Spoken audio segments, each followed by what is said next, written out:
જો વિષય વિજ્ઞાન આપણે ચેપ્ટર 3 નું રિવિઝન કરવાનું છે. ચેપ્ટર 3 પરમાણુ અને અણુઓ જે છે એનું રિવિઝન કરશું આપણે. પરમાણુ અને અણુ. પરમાણુ અને અણુઓનું રિવિઝન કરશું.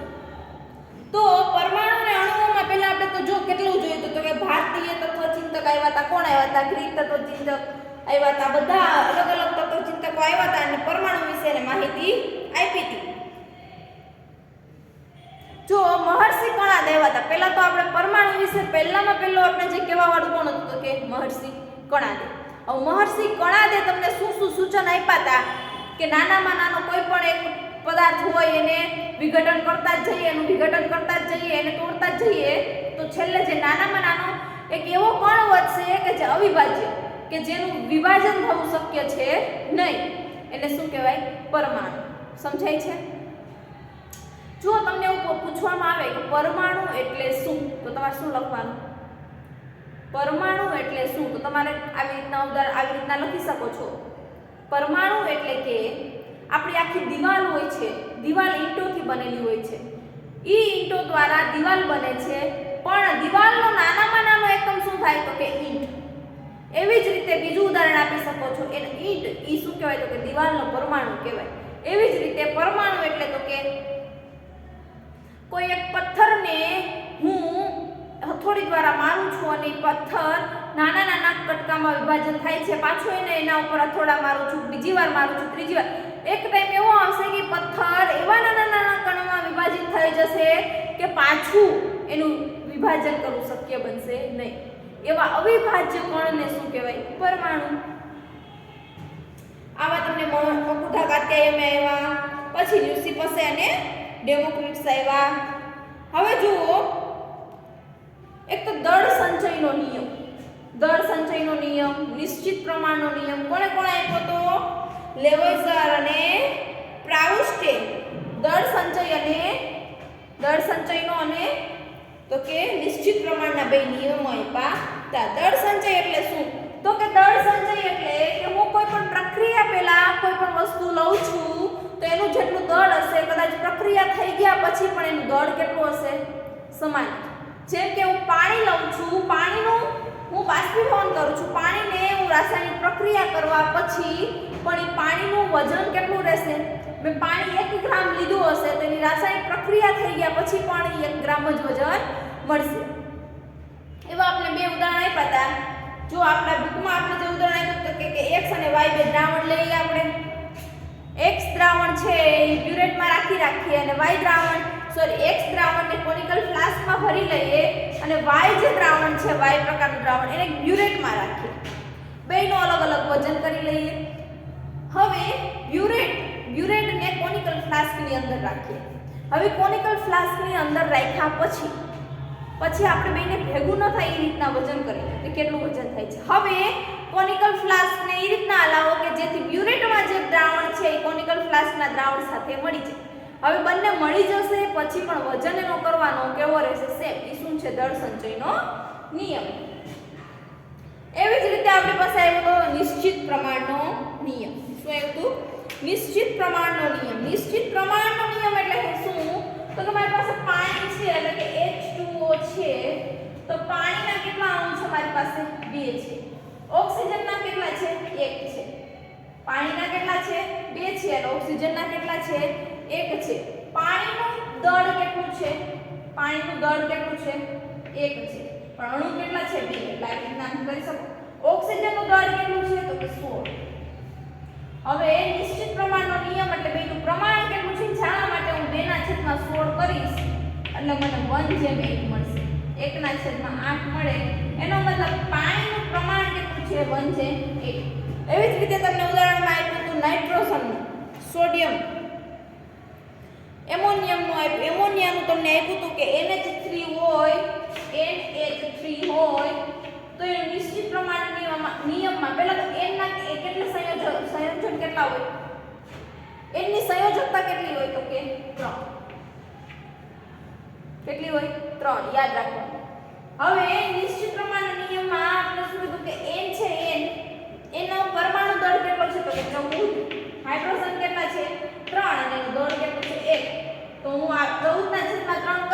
કઈ છેદ ઉડશે નહીં. એનો મતલબ આનું પ્રમાણ કેટલું છે 14 સમજાય છે.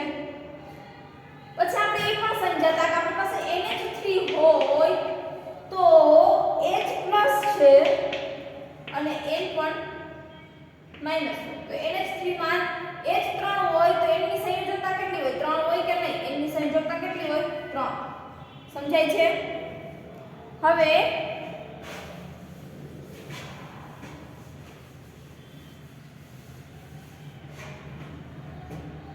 આપને ખબર છે કે વિવિધ સંજ્ઞાઓના વિવિધ તત્વોના પરમાણુની આધુનિક સંજ્ઞા કોણે?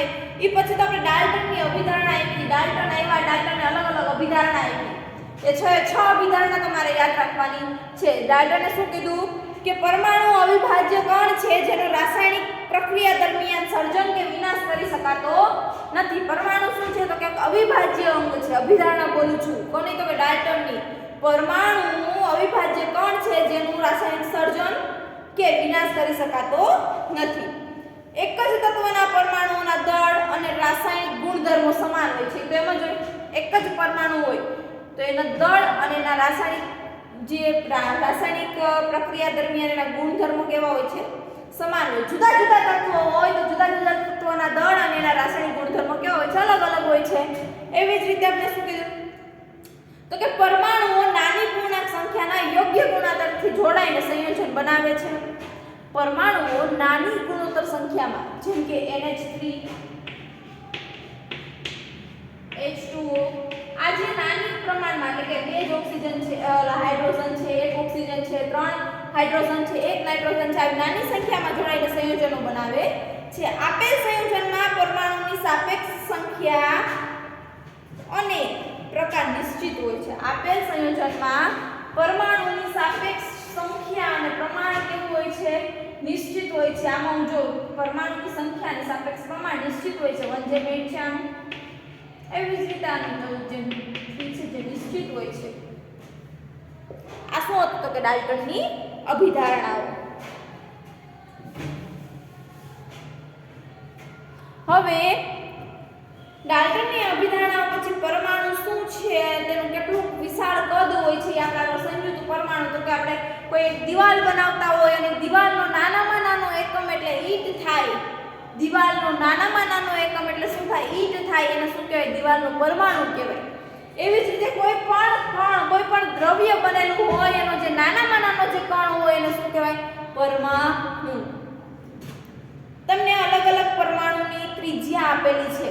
જો હાઇડ્રોજનની આપી, પાણીના અણુની, હિમોગ્લોબિનના અણુની, રેતીના કણની, કીડીની, તરબૂચની, એ બધી તમને ત્રિજ્યા આપેલી છે. હવે સિલિકોન છે તો સિલિકોનનું તમને જો સિલિકોનની સપાટીની તસવીર આપેલી છે. તમને એની સિલિકોન છે એ પ્લેટ લીધી છે, સિલિકોન પ્લેટ લીધી છે અને એને માઇક્રોસ્કોપ અથવા તેની દ્વારા જોઈ છે એટલે સ્પષ્ટ આપણે જોઈ શકીએ છીએ.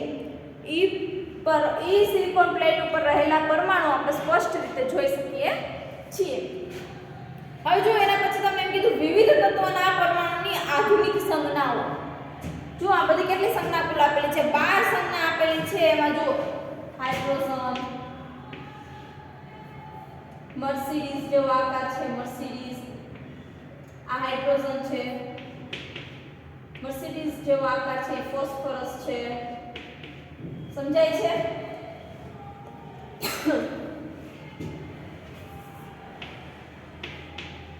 આ બધા તમારે યાદ રાખવાના છે. આ 12 તત્વોની જે સંજ્ઞા આધુનિક સંજ્ઞા છે જે ડાલ્ટને આપી છે એ તમારે યાદ રાખવાની છે. આધુનિક સંજ્ઞા પહેલાના જમાનામાં પહેલાના વખતમાં કોઈ પણ પરમાણુ અથવા તો અણુને ઓળખવા માટેની સંજ્ઞા આપવામાં આવતી હતી. એના પહેલાના જમાનામાં જે હાઇડ્રોજન, ફોસ્ફરસ છે, કોપર છે, ગોલ્ડ છે, કાર્બન છે, sulphur, lead, platinum, oxygen, iron, silver, mercury એ તત્વની જે સંજ્ઞા આપી છે એ કોણે આપી છે? એ સંજ્ઞા તો કે ડાલ્ટને આપી છે. અને હવે શું થાય છે કે હવે જે સંજ્ઞા પણ આપે છે IUPAC નામ દ્વારા પ્રમાણિત કરવામાં આવે છે. અને કઈ રીતના સંજ્ઞા આપવામાં આવે છે તો કે તત્વનું જે નામ હોય છે હાઇડ્રોજન નામ છે તો એનો પહેલો અક્ષર કેપિટલ આવવો જોઈએ. એની સંજ્ઞા થઈ કેમ તો હાઇડ્રોજન. સમજાણું? ક્લોરીન છે તો અમુકમાં પહેલો શબ્દ બધા જ તત્વોનો પહેલો શબ્દ કેપિટલ હોવો જોઈએ અને અમુકમાં જો કાર્બનનો તો કે સી છે. હવે ક્લોરીનનો સી થાય તો હું એને કાર્બન છે એને સી દ્વારા કેપિટલ સી દ્વારા દર્શાવી દઉં અને ક્લોરીન છે ક્લોરીનને હું સી દ્વારા દર્શાવું કેપિટલ સી અને પાછળનો જે લેટર હોય એને સ્મોલ માં લખવાનો એને શું કહેવાય ક્લોરીન. આવી રીતે તત્વના નામ આપવામાં આવ્યા. હવે એવું પૂછવામાં આવે પરમાણુય દળ એટલે શું? તમને પૂછવામાં આવે કે પરમાણુય દળ એટલે શું? તો આપણે જોયું હતું કે પરમાણુય દળ માટે આપણે જોયું હતું કે પરમાણુય દળ માટે આપણે કાર્બન 12 ને પ્રમાણિત ગણ્યો હતો કે કાર્બન 12 છે એને પરમાણુય દળ માટે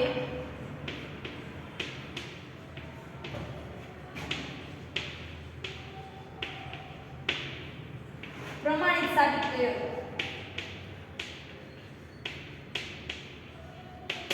હવે પરમાણુય દળ એટલે શું એવું પૂછવામાં આવે એનો તો તમારે શું જવાબ? પરમાણુય દળ એટલે કાર્બન 12 ના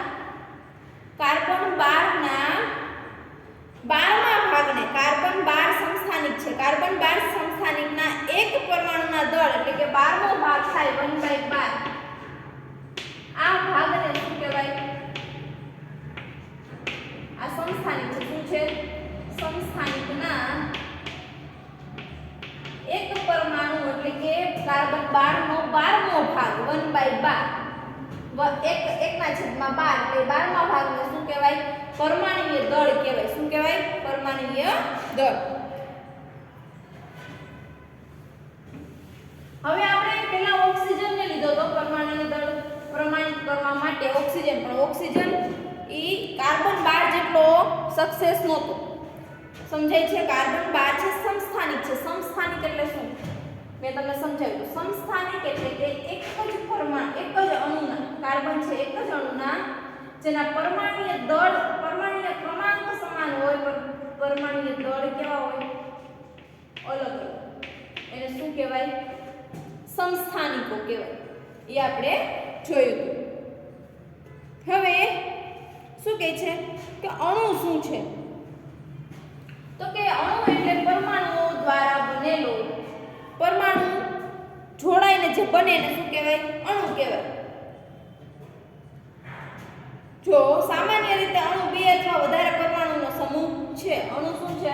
તો કે પરમાણુઓનો સમૂહ છે. બે અથવા વધારે પરમાણુ ભેગા થઈ અને જોડાઈને શું કહેવાય? અણુ કહેવામાં આવે છે કે જે પરસ્પર એકદમ મજબૂતથી આકર્ષાઈને જોડાય છે અને અણુ કહેવામાં આવે છે. હાઇડ્રોજન છે તો હાઇડ્રોજન ઈ પરમાણુનો બનેલો એક અણુ છે. સમજાય છે? પાણી છે તો પાણી હાઇડ્રોજન અને ઓક્સિજન બંને પરમાણુ ભેગા થઈને અણુ બનેલો કહેવાય. હવે તત્વના અણુ એ બધું આપણે આગળ જોયું હતું. પછી સંયોજકતા કોને કહેવાય? તો કે સંયોજકતા કોઈ પણ તત્વની સંયોજવાની શક્તિ ને શું કહેવાય? સંયોજકતા કહેવાય. કોઈ પણ તત્વને સંયોજવાની શક્તિને શું કહેવાય? સંયોજકતા કહેવાય. હવે જો આપને એમાં બધાની સંયોજકતા આપેલી છે તમારે જોઈ લેવાનું છે. રાસાયણિક સૂત્ર કઈ રીતના બનાવવા એ પણ મેં તમને શીખડાવેલું છે. રાસાયણિક સૂત્ર કઈ રીતના બનાવાય છે? તો કે રાસાયણિક સૂત્ર બનાવવા માટે આપણે આવી રીતે કરતા હતા કે હાઇડ્રોજન ક્લોરાઇડ લઈએ, ક્લોરીન લઈએ, હાઇડ્રોજન ક્લોરાઇડ લઈએ તો સંજ્ઞા શું થાય? તો કે H અને Cl. હવે સંયોજકતા કેટલી છે બેની? તો કે હાઇડ્રોજનની +1 છે, ક્લોરીનની -1 છે. તો કે ક્લોરીન હાઇડ્રોજનને આપશે અને હાઇડ્રોજન ક્લોરીનને આપશે. એટલા માટે એનું સૂત્ર શું થાય છે? HCl. આવી રીતે આપણે રાસાયણિક સૂત્ર બનાવતા હતા. એ જ રીતે H2O એટલે હાઇડ્રોજન અને ઓક્સિજન. હવે હાઇડ્રોજનની +1 છે, ઓક્સિજનની -2 છે. તો હવે હાઇડ્રોજન ઓક્સિજનને આપશે તો એક જ હાઇડ્રોજન ઘટશે. એટલે આપણે 2 હાઇડ્રોજન લઈ લઈએ તો 2+ કરીએ એટલે 2 થઈ જાય કે નહીં? અહીંયા 2 હોય એટલે 2+ 2 બીજા આપશે તો શું થશે? H2O એટલે 2 સમજાણું? આવી રીતના અલગ અલગ તત્વના આપણે પરમાણ્વીય દળ આપેલા છે. સૂત્રો કઈ રીતના બનાવવા એ કીધેલું છે.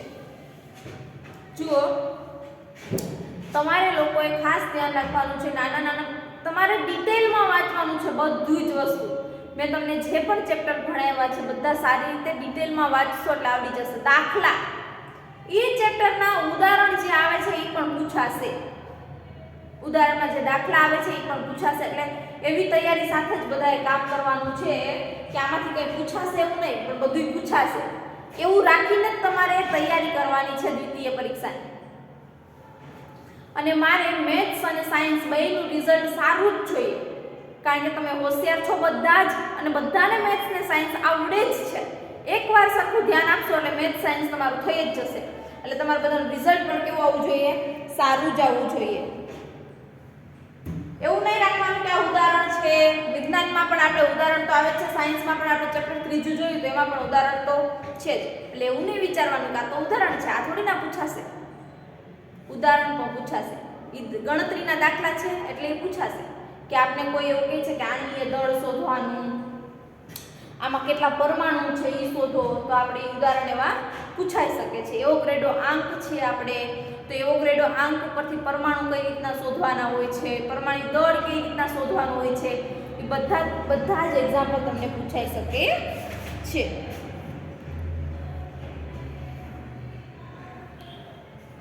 જુઓ, તમને ઉદાહરણમાં કહે છે એવું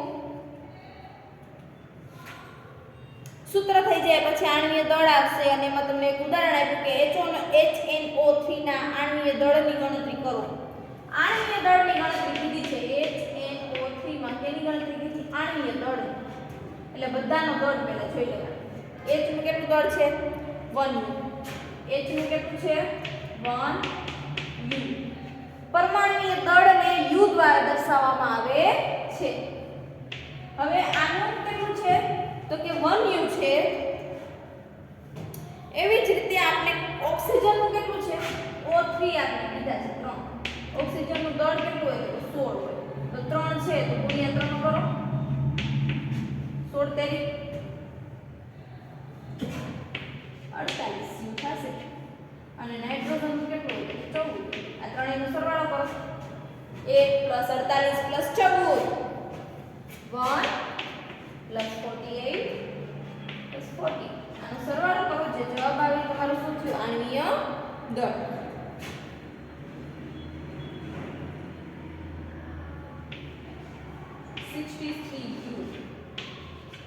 શું આવ્યું? તો કે HNO3 નું આણ્વીય દળ.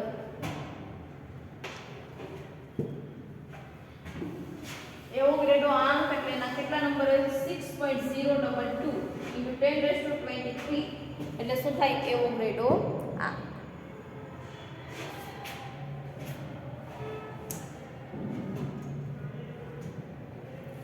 હવે એવોગ્રેડો આંક એટલે તો કે n0 દ્વારા દર્શાવાય. એવોગ્રેડો આંકને n0 દ્વારા દર્શાવાય. 6.022 × 10⁻23 એટલે શું થાય? એવોગ્રેડો આંક થાય. હવે હું કઈ રીતના કહી શકું આટલા પરમાણુ તો કે એક હાઇડ્રોજન લો. હાઇડ્રોજનનું પરમાણુ દળ તો કે 1U થાય. આ U ને ગ્રામમાં દર્શાવો. 1 ગ્રામ. એનો મતલબ 1 ગ્રામમાં 6.022 10⁻23 આટલા પરમાણુનો 1 ગ્રામ હાઇડ્રોજનમાં હાજર હોય. એવી જ રીતે હું એમ કહું ઓક્સિજન. ઓક્સિજનનું કેટલું છે? તો કે 1. આ Q એનું શું છે? દળ છે. સોરી, ઓક્સિજન એકનું તો કે એનો પરમાણુ ક્રમાંક શું છે? તો કે 8U છે. 8U એનો પરમાણુ ક્રમાંક છે.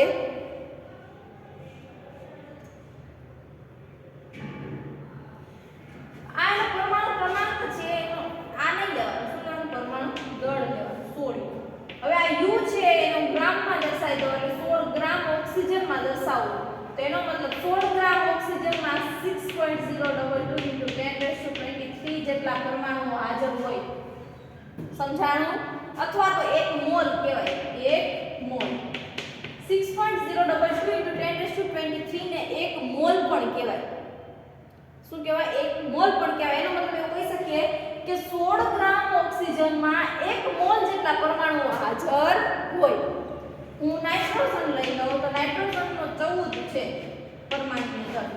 તો 14 પરમાણુ દળને હું 14 ગ્રામમાં ફેરવું અને અહીંયા લખી શકું કે 6.022 × 10⁻23 આટલામાં હાજર છે. 14 ગ્રામમાં 14 ગ્રામ નાઇટ્રોજનમાં 6.022 × 10⁻23 જેટલા પરમાણુ હાજર છે.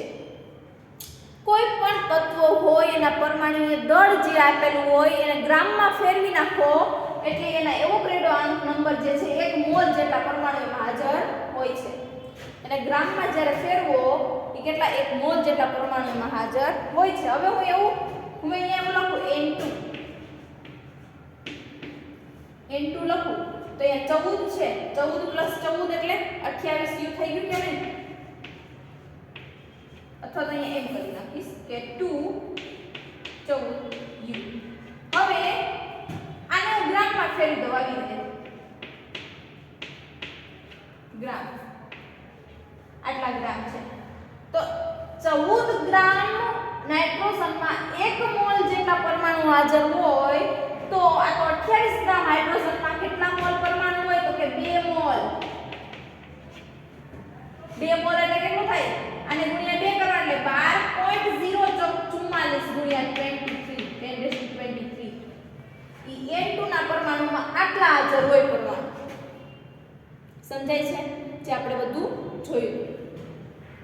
હવે તમને એના પછીના જે ઉદાહરણ છે એ હવે આપણે આવતા લેક્ચરમાં કરીશું. અહીંયા સુધીનું તમને બધાને આવડવું જોઈએ. જો ખાસ યાદ રાખજો, એકદમ ઈઝી છે. દાખલા ગણશો એમાં આવશે. દાખલામાં તમને ખાલી એવું કહી દેશે કે N2 માં કેટલા પરમાણુ હાજર હોય તો આપણે અંદરથી આમ મગજ દોડાવવાનું કે 1 N હોય એને ગ્રામમાં ફેરવીએ તો આટલા મોલ હોય તો 2 માં કેટલા હોય આટલા. સમજાણ? અથવા તમને એવું કીધેલું હોય કે 7 ગ્રામ ઓક્સિજન, તમને એવું કહે કે 7 ગ્રામ નાઇટ્રોજનમાં કેટલા પરમાણુ હોય. હવે જો 14 ગ્રામ નાઇટ્રોજનમાં 1 મોલ હોય તો 7 ગ્રામ નાઇટ્રોજનમાં આપને ખબર છે 0.5 જ મોલ હોય. આનું અડધું થઈ જાય કે નહીં? આ સંખ્યાઓ ખ્યાલ આવી જવો જોઈએ. સમજાય છે? હવે એના પછીનું આપણે આગલા લેક્ચરમાં કરશું. અહીંયા સુધીનું બધાએ સારી રીતે સમજી લેવાનું છે. આ ખાસ ધ્યાનમાં રાખવાનું છે. જો એકવાર બધું સરખી રીતે જોજો. આ બધું ખાસ ધ્યાનમાં રાખવાનું છે. હવે આપણે આવતા લેક્ચરમાં મળીએ.